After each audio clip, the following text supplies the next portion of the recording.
So you've probably seen what's going on in the gacha space right now, especially with everything to do with Wuthering Waves and also Hoyoverse, because there's been a big drama around 1cc and also a couple of other CCs as well, pretty much involving, Wuthering Waves being targeted by Hoyoverse, a big kind of gacha company, and everybody is talking about this at the moment. So, but in this video, I just kind of want to do things a little bit differently. I kind of want to talk about the situation that's going on, but also talk about my own experiences with Hoyoverse and everything like that, and kind of add a perspective to the EN side and what's going on over there, rather than just the JP side and what's going on with this particular streamer, because I think it would add more context in how Hoyoverse is doing as a whole in terms of treating their creators and everything like that, because again, I haven't had a very good experience with them at all. But before I get into this video, don't forget to leave a like and subscribe if you do enjoy this video, and also go to GameStop, use my code KAZO where you can get yourself 10% off a ton of cups and tubs. I definitely recommend going over there. It'll be down there, link in the description below. They got a ton of really cool products. Again, this is probably like one of my favorite cups, so again, I definitely recommend go check them out. Yeah, let's get back into the video. So recently there was this streamer called Nerumero, who is a JP streamer with over 550,000 subs. Now, this video, I know I made one on my second channel talking about it, but this is with a little bit more informed information from the Ryuku Sensei video, so if you guys want to go watch that, I definitely recommend going over there if you haven't already. I mean, this is on like 40,000 views, so again, it's doing pretty good for him. Definitely go over there if you want a more in-depth look at the situation overall. But this VTuber, Nerumero, they primarily make gacha kind of content, and well, to say gacha kind of content, I mean mostly kind of Hoyoverse content. Now, they have been covering Wuthering Waves, quite a bit recently, which again is great to see, but most of the content that they were covering in the past literally revolved around Genshin Impact and Honkai Star Rail. Now, obviously, there was a list of events that kind of happened. What this streamer actually did, they went ahead and played Wuthering Waves on stream, but I'm pretty sure this is during the time when everyone was getting a little bit hyped for Wuthering Waves, or maybe it was a little bit later on, but pretty much after ending that stream, they were told by Hoyoverse management, not just like their management, by the way, not like their talent management.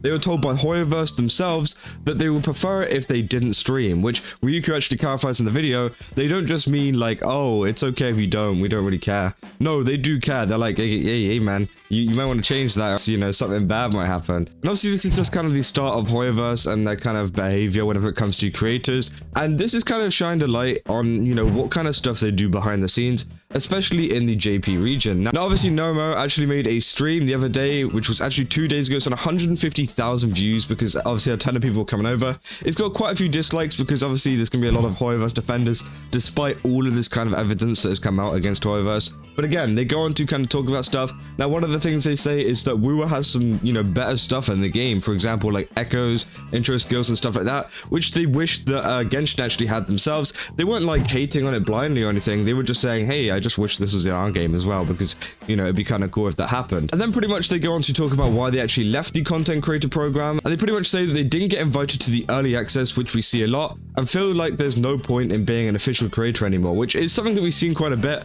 especially with a lot of the stuff that's gone on in the past, especially in EN as well. We've had like Raxifo and people like that who weren't invited to the creator experience server, despite being one of the biggest kind of build guide creators out there, which was kind of crazy. Now, I'm pretty sure he's back into that and everything right now, but there's been also other creators that have been affected by this too, and it's kind of weird that, there is this kind of early access thing going on, because like, bro, it ruins a lot of the environment for a lot of the creators. It doesn't allow smaller creators to grow at all. It just allows the bigger creators who have access to stuff like this to kind of grab that bag and then just run off of it, because again, no one's going to be watching an older video or like some smaller channel video because they've already seen the early access footage from 2 days before the character came out, which again, I do think is something that, especially in Wuthering Waves as well, they should avoid at all costs. I hope that Wuthering Waves never do an early access. I think they do something like a beta, but again, that information can't be shared until the actual update version comes out, which I think is totally fine. I think if people have access to it, it does give them a little bit of a leg up, but I think other build guide creators who maybe don't have that leg up can find alternative ways, and they can still upload it at the same time as everyone else. So again, I think that's totally fine. But yeah, early access is just like a bit weird. And then they say that they were thrown out suddenly, and that someone actually reported them for leaks on an old Discord channel, and apparently this was a private Discord, so yeah, it's kind of weird. And apparently it's very unclear on why they got booted out, and no one really explained to them why it actually happened. They sent this long message saying, sorry, I really enjoy the game, I wish I could know what I could improve on, stuff like that.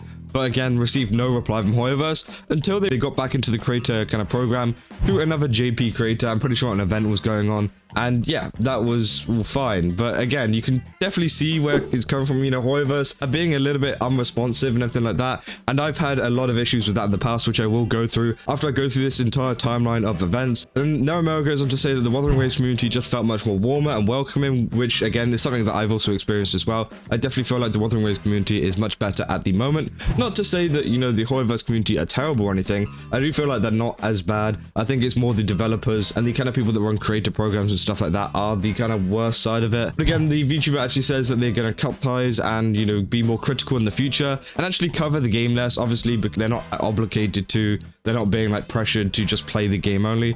But I think they do have a big attachment to the game, so they're going to still play it somewhat, which again I think is totally fine. Now let's go into some of the kind of crossing over from JP to EN, because what a lot of people don't understand is this is still a problem in other regions as well. This isn't just JP that this is happening. There's many cases of this happening over in the West as well. Obviously, I've talked about this in the past of also like Genshin Impact voice acting directors telling voice actors not to, you know, work for specific games.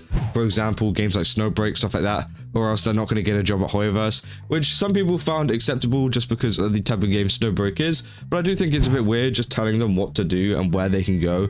I do think that is very weird. It's totally up to them what they do. But again, going over to the EN side and the creator side, well, first of all, like my experience of it was actually really good at the start. I think, you know, if you don't know, I used to make Genshin shorts. I used to be the biggest Hoyo shield out there. And yeah, I joined the creator program. It was pretty good, and they used to give you a lot of opportunities, stuff like that, which was great.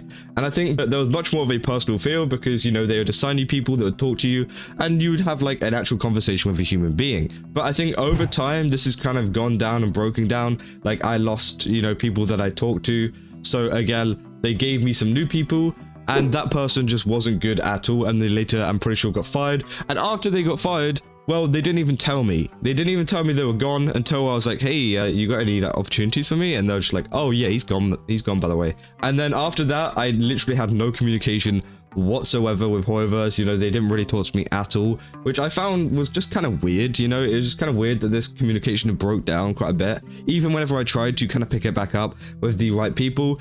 And, you know, as you know, I actually tried to just kind of go ahead and be a build guide creator at one point for Genshin Impact and Honkai Star Rail. And I actually asked, hey, can I have access to a private server, not to a like creator experience server or anything like that, just because, you know, I know how big I am. It's not like I'm not that big to actually ask for something like that. But in terms of a private server, I thought that's pretty reasonable. You know, I can work on builds and stuff and upload it the day whenever it comes out. But I got denied for that as well, just due to the kind of content that I put out before, which was a little bit weird. It's just like, bro, I literally told you exactly what I was planning to do with the channel and where I was taking it, because I'd already made a few guides before that. It was just that I didn't have that quickness, which a lot of people need.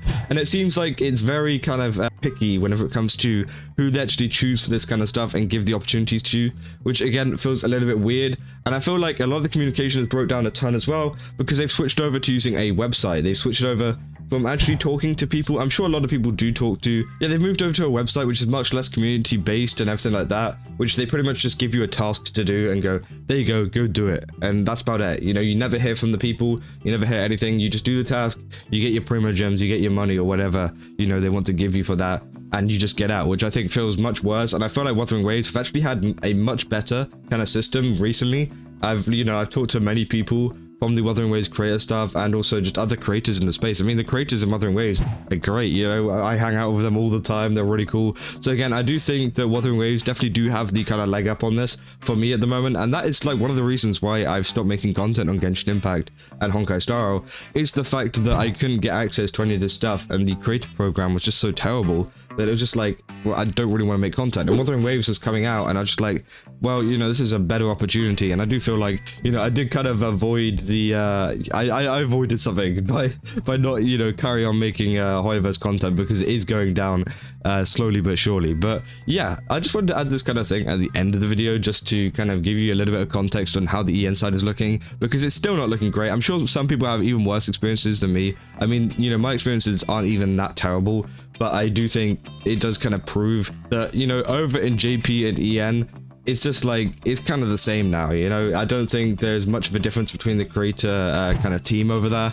and the creator team over here. They both have a similar kind of philosophy in terms of, you know, let's just try to cut all communication, let's just try to kick people out of the community and just forget about them and everything like that, as we've seen with many cases with, you know, other creators and stuff like that, which again is absolutely terrible. But yeah, it seems like this is becoming less about the game now and more about, you know, its practices and everything like that, because again, you can argue that Genshin and Honkai is a good game, but you can't argue the fact that Hoyoverse does kind of mishandle a lot of their creators, which is absolutely crazy. And yeah, that's what I got for this video. If you guys did enjoy it, then don't forget to leave a like and subscribe, and also leave a comment down below, especially any creators as well. Have you guys ever had any kind of experiences with Hoyoverse like this that has been bad? Because again, I would really like to know. I don't know if I'm the only one, but yeah. Again, go over to GameStop, use my code Kaza, and yeah, I'll see you guys in the next video. That's all. See ya.